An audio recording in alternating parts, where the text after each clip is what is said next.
wabarakatuh. Alhamdulillahilladzi arsala rasulahu bil huda wa dinil haqqi liyudhhirahu 'ala dini kullihi walau karihal musyrikun. Asyhadu an la ilaha illallah wahdahu la syarika lah, innama huwa ilahun wahid. Allahu la ilaha illa huwa rabbul arsyil azim. Allahu la ilaha illa huwa hayyul qayyum. Allahu la ilaha illa huwa rahmanur rahim. Rabbi shrah li sadri wa yassir li amri wa hlul 'uqdatam min lisani yafqahu qawli wa ja'alni waziran min amri. Puji syukur senantiasa marilah kita panjatkan kehadirat Allah Ta'ala, dan marilah senantiasa kita memohon bimbingan dan petunjuknya agar kita semuanya tetap berada dalam siratal mustaqimnya, sehingga kita diberikan keselamatan dan keberkahan di dunia sampai di akhirat nanti. Saudaraku yang dimuliakan Allah, Al-Quran banyak sekali menyebutkan tentang pentingnya kesabaran dan juga ketabahan di dalam menghadapi cobaan di jalan kebenaran. Allah menjanjikan pertolongan dan kemudahan setelah adanya kesulitan bagi mereka yang gigih dan bertawakal, yang artinya percaya sepenuhnya kepada Allah. Dunia ini adalah tempat ujian, bukan tempat yang kekal dan nyaman. Oleh karena itu wajarlah bila kita semuanya di dalam perjuangan ini selalu menghadapi berbagai rintangan dan hambatan serta berbagai kesulitan yang dihadapi oleh kita semuanya. Perjuangan di jalan Allah seringkali melibatkan perlawanan terhadap hawa nafsu, kemudian juga godaan-godaan setan, serta musuh-musuh Islam lainnya yang secara alami akan menghadirkan tantangan dan hambatan. Oleh karena itu mari kita perhatikan surat kedua, surat Al-Baqarah ayat 214 selengkapnya sebagai berikut. A'udzubillahi minasyaitonirrajim. Bismillahirrahmanirrahim. Am hasibtum an tadkhulul jannata walama ya'tikum masalul ladzina khalau min qablikum masat humul ba'sa'u wa darra'u wa zulzilu hatta yaqulur rasulu walladzina amanu ma'ahu mata nasrullahi ala inna nasrullahi qarib. Yang artinya, apakah kamu mengira akan masuk surga padahal belum datang kepadamu perumpamaan sebagaimana orang-orang yang telah berlalu sebelum kamu. Mereka disentuh kesengsaraan dan bahaya serta kegoncangan hingga berkata Rasul dan orang-orang beriman bersamanya, kapan ini pertolongan Allah datang? Bukankah pertolongan Allah itu dekat? Allah di dalam hal ini menguji iman manusia untuk membuktikan keimanan yang sejati, untuk meningkatkan derajat dan kemampuan mereka, juga membersihkan dosa-dosa mereka, dan untuk mengantarkan mereka kepada surga yang penuh dengan kenikmatan. Ujian juga berfungsi sebagai cara untuk menyadarkan manusia agar kembali kepadanya, dan juga menguji kesabaran serta ketakwaan manusia semuanya. Orang-orang yang ahli surga adalah mereka yang sabar dalam menghadapi cobaan di dunia. Ujian yang dihadapi dan diatasi dengan baik akan memberikan pahala dan mengantarkan kita semuanya kepada surganya Allah yang penuh dengan kenikmatan. Ujian juga dapat membantu manusia untuk naik ke tingkat derajat yang lebih tinggi, seperti halnya seorang siswa yang juga harus melewati ujian untuk naik kepada jenjang pendidikan yang lebih tinggi. Namun demikian, kesulitan ekonomi itu berpotensi menggoncang dan mengganggu iman seseorang bagi orang-orang yang miskin ilmu dan fakir tentang kesadaran. Kesulitan finansial juga dapat menyebabkan stres, kecemasan, keputusasaan yang luar biasa mendera kita semuanya. Di dalam kondisi tekanan emosional yang tinggi, keyakinan spiritual seseorang bisa melemah karena fokus utamanya mereka bergeser pada kebutuhan dasar demi untuk bertahan hidup. Ketika seseorang menghadapi kemiskinan, meskipun telah berdoa dan berusaha, pertanyaan-pertanyaan sulit juga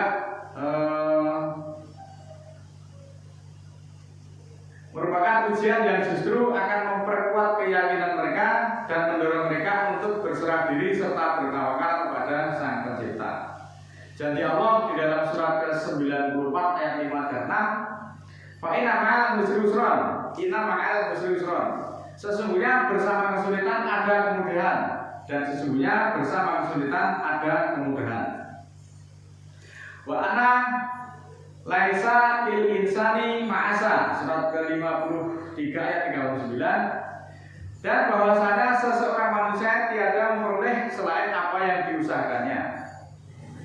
Wa ka'ayyin min dabatin la tahmilu rizqaha rizqallahu yarzuquha wa iyyakum wa huwa samiul alim, surat ke-29 ayat 60. Dan berapa banyak dabah itu adalah makhluk yang berjiwa yang tidak membawa rizkinya, Allah yang memberi rizki kepadanya dan kepadamu semuanya, dan dia maha mendengar lagi maha mengetahui.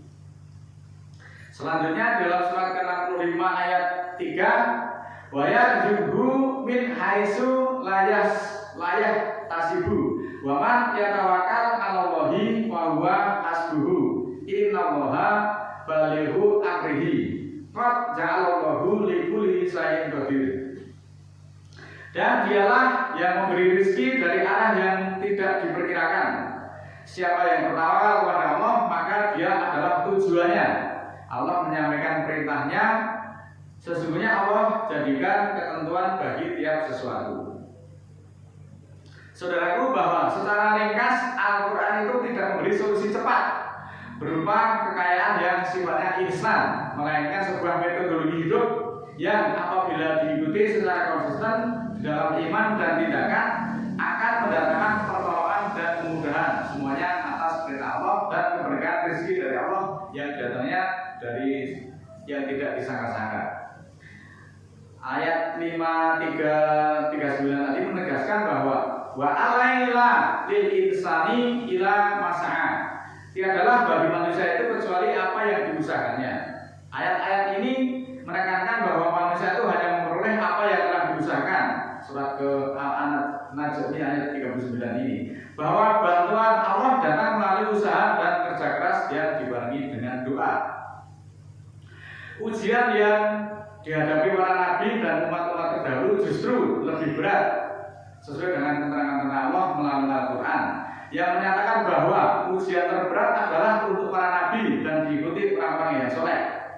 Hal ini bertujuan untuk mengangkat derajat mereka, menunjukkan kesabaran dan menjadikan mereka sebagai teladan bagi umat-umat selanjutnya, serta sebagai bukti kasih sayang Allah yang menunjukkan kepercayaan kepadanya pada hambanya yang terpilih. Surat kedua, surat Al-Baqarah 155, walanabluwannakum bisayin minal khaufi wal ju'i wa naqsi minal amwali wal anfus wasamarat wa basyiris sabirin. Dan akan kami uji kamu dari sesuatu tentang kecemasan dan kelaparan dan kekurangan harta dan diri dan buah-buahan, dan beri kabar gembiralah bagi orang-orang yang tabah. Muslimin yang dimuliakan Allah, ayat tersebut diawali dengan kata lanab luwanakum, artinya menekankan bahwa Allah pasti akan menguji manusia. Ujian itu bisa berupa hal-hal yang menyenangkan atau juga hal-hal yang menyakitkan kita semuanya atau menyulitkan. Ujian untuk orang-orang dahulu itu berbagai macam, yaitu berupa ketakutan, kemudian kelaparan, kekurangan harta, kehilangan jiwa, dan kekurangan buah-buahan. Ketakutan itu bisa berupa ancaman, ketidakpastian ataupun tekanan batin lainnya, ataupun ancaman-ancaman dari pihak luar. Kelaparan itu merupakan krisis ekonomi ataupun kehilangan sumber-sumber pendapatan. Bisa juga kalau sekarang terkena PHK, keluar dari pekerjaan dan sebagainya. Kekurangan harta yaitu kehilangan pekerjaan ataupun kerugian di dalam usahanya belum nikah.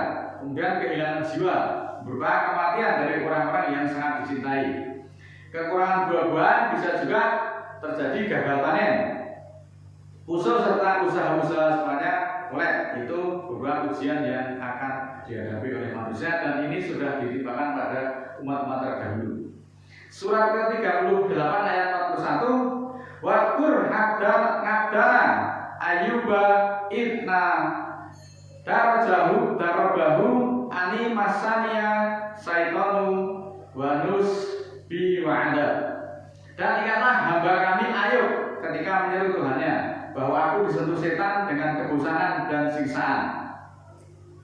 Saudaraku yang dimuliakan Allah, konon katanya di dalam Al-Quran bahwa sebelum diuji, Ayub itu merupakan seorang nabi yang sangat kaya raya, hartanya melimpah dan banyak anak-anak yang soleh serta istrinya yang setia. Kekayaannya tentu saja dipergunakan untuk sedekah dan membantu fakir serta orang-orang miskin lainnya. Kemudian Allah menguji Ayub itu dengan menghilangkan kekayaan dan anak-anak yang dicintai. Kemudian juga beliau ditimpa berbagai penyakit yang sangat parah di seluruh tubuhnya, kecuali hati dan lidahnya yang tetap dipergunakan untuk berzikir kepada Allah. Ayub meskipun menghadapi cobaan yang sangat berat selama bertahun-tahun, Ayub tetap sabar, tidak pernah mengeluh dan terus bertawakal kepada Allah. Kesabarannya menjadi sumber inspirasi bagi orang-orang yang sedang diuji. Meskipun menghadapi penderitaan yang luar biasa, Ayub tidak pernah putus asa ataupun berpaling dari Allah. Beliau juga selalu berzikir dan berdoa dengan penuh sopan santun kepada Allah setiap pagi dan petang. Doanya yang terkenal dalam surat Al-Anbiya ayat 83. Wa ayyuba idna darbahu ani masani duru wa anta arhamur rahimin. Dan Ayub menyeru kepada Tuhannya bahwa aku sedang bahaya dan Engkau Maha Rahman dan Maha Rahim. Akhirnya Allah mengabulkan doa Ayub tadi, kemudian memberikan mukjizat berupa kesembuhan. Kemudian bahkan dilipat gandakan hartanya serta memberinya keturunan yang lebih baik serta balasan-balasan atas kesabaran lainnya yang berupa kenikmatan yang luar biasa dari Allah. Pelajaran dari Ayub yaitu bahwa keteguhan iman, bahwa ujian datang sesuai dengan tingkat keimanan dan merupakan ujian yang akan menghapus dosa serta meningkatkan derajat seorang hamba. Dan kita juga harus aktif di dalam bersabar dengan tetap berdoa dan berikhtiar.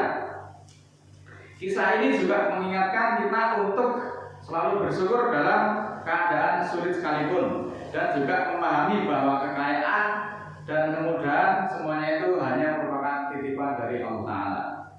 Ayat ini juga menegaskan bahwa Tuhan akan memberikan cobaan ataupun beban sesuai dengan kemampuan hambanya, serta akan selalu menyertakan jalan keluar ataupun solusinya, serta kemudahan-kemudahan agar hambanya mampu melewati berbagai ujian tersebut.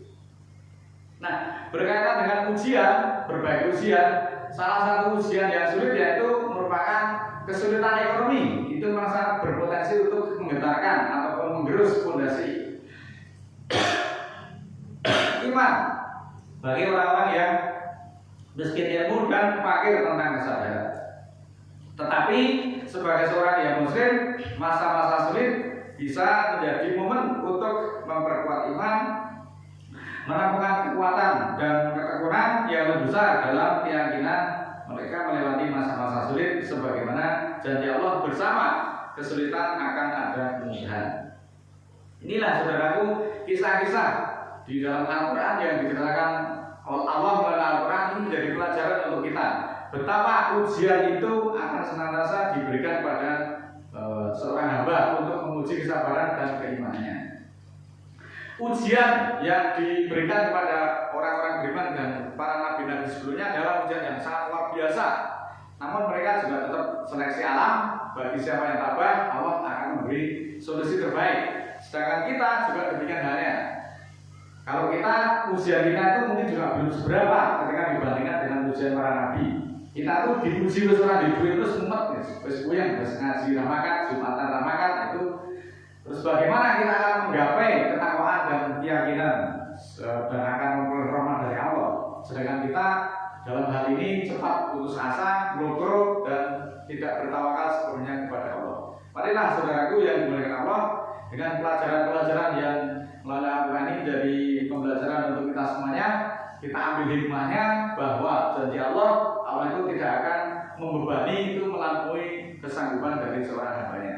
Juga bersama kesulitan itu pasti ada solusinya, pasti ada kemudahan yang diberikan oleh Allah kalau kita memang betul-betul bertawakal kepada Allah. Maka marilah saudaraku, jangan berputus asa atas rahmat dan ujian dari Allah. Kita harus menghadapinya. Mudah-mudahan kita diberikan keselamatan di dunia maupun di akhirat. A'udzubillahi minasyaitonirrajim. Bismillahirrahmanirrahim. Allahumma firli walil mu'minina wal mu'minat al ahya'i minhum wal amwat innaka sami'un qaribun da'wat innaka 'ala kulli syai'in qadir. Rabbana la tu'akhidna in nasina aw akhtana Rabbana wa la tahmil 'alaina isran kama hamaltahu 'alal ladzina min qablina Rabbana wa la tuhammilna ma la taqata lana bihi wa'fu 'anna waghfir lana warhamna anta maulana fansurna 'alal qaumil kafirin. Ya Allah, ya Tuhan kami, jangan terima kami jika kami lupa atau kami salah. Tuhan kami, jangan bebankan atas kami tugas-tugas sebagaimana telah membebankan kepada orang-orang sebelum kami. Ya Allah, ya Tuhan kami, jangan beratkan kami yang tiada kesanggupan kami daripadanya. Dan maafkanlah kami, ampunilah kami, serta rahmatilah kami. Engkaulah pimpinan kami, maka tolonglah kami terhadap orang-orang kafir. Rabbana ighfir lana dzunubana wa kaffir 'anna sayyi'atina wa tawaffana ma'al abrar. Ya Allah, ya Tuhan kami, ampunilah bagi kami dosa-dosa kami dan hapuskanlah dari kami kejahatan-kejahatan kami dan wafatkanlah kami bersama orang-orang yang abrar. Rabbana la tuzigh qulubana ba'da idh hadaitana wa hab lana min ladunka rahmah innaka antal wahhab. Ya Allah, ya Tuhan kami, jangan belokkan hati kami sesudah Engkau tunjuk kami dan anugerahkan bagi kami dari sisimu rahmat. Sesungguhnya Engkau memberi anugerah. Rabbana ighfir lana wa li ikhwanina alladziina sabaquna bil iman wa la taj'al fi qulubina ghillan lil ladziina amanu rabbana innaka ghafurur rahim. Ya Allah, ya Tuhan kami, ampunilah bagi kami dan saudara-saudara kami yang telah mendahului kami dengan iman, dan jangan Engkau jadikan di dalam hati kami kekangan untuk orang-orang yang beriman. Tuhan kami, bahwa Engkau Maha Penyantun lagi Maha Penyayang. Rabbi auzi'ni an askura nikmataka allati an'amta 'alayya wa 'ala walidayya wa a'mala sholihatan lahu wa aslih fi dzurriyyati inni tubtu ilaika wa inni minal muslimin. Ya Allah, ya Tuhan kami, bawalah aku untuk mensyukuri nikmat-Mu yang telah menikmatkan atas ibu bapakku dan untuk beramal soleh kepada yang Kau ridhoi. Jadikanlah aku berbuat soleh pada keturunanku, aku bertobat kepadamu dan aku termasuk muslimin. Subhana rabbika rabbil izzati amma yasifun wa salamun alal mursalin walhamdulillahi rabbil alamin. Maha suci Tuhanku, Tuhan kemuliaan tentang apa-apa yang mereka sifatkan dan keselamatan atas semua urusan dan segala pujian kepunyaan Allah Tuhan semesta alam. Wassalamualaikum warahmatullahi wabarakatuh.